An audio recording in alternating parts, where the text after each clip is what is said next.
லட்சுமி 7வது சகோதரி.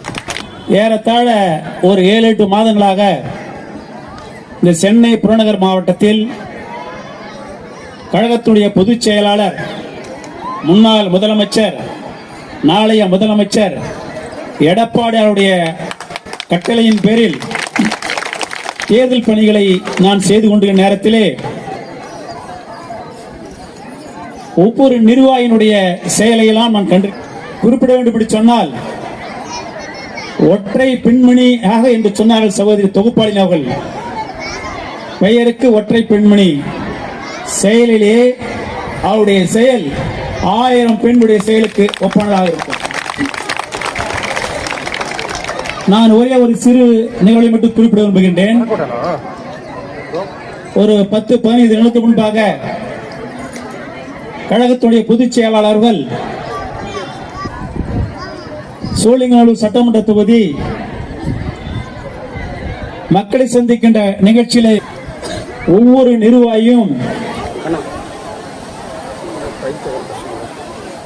மக்களை அழைத்து கொண்டு அந்த நிகழ்ச்சியை பங்கேற்க வேண்டும் என்ற கட்டளையை மாவட்ட கடைச்சாளர் மற்றும் நானும் அங்கே அளித்திருந்தோம்.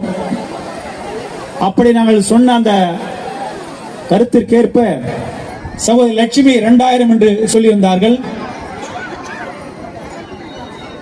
அங்கு ஆட்களை இறக்கிவிட்டது மட்டுமல்லாமல் புரட்சி தமிழ் எடப்பாடி வரவேற்பதற்காக மகளிர்கள் கலசத்தை வைத்துக் கொண்டும் தட்டில் பூ வைத்துக் கொண்டும் நின்றார்கள். ஒரு 253 பேர் இருக்கும்.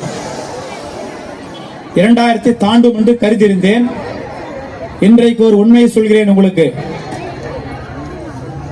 வீடியோ கவரேஜ் செய்யப்பட்ட அந்த பதிவுகளை எல்லாம் சிஸ்டத்தில் கம்ப்யூட்டர்ல போட்டு நான் ஸ்லோ மோஷன்ல ஒவ்வொன்றா பார்த்து வந்தேன். இதெல்லாம் யாருக்கு தெரியாது. அப்படி பார்க்கிற நேரத்தில் யாருமே சோடை போல ஒரே ஒருத்தர் மட்டும் 3000 பேர் சொல்லிட்டு 400 பேர் தான் கூட்டு வந்தாரு. மற்றவங்க அத்தனை பேரும் சொன்னதற்கு ஏற்ப கூடுதலாக கூட்டு வந்தாங்க. அந்த வகையிலே சகோதரி லட்சுமி அழைத்து வந்த ஆட்கள் ஸ்லோ மோஷன்ல போட்டு பார்க்கும் பொழுது 2000 தாண்டி இருந்தது.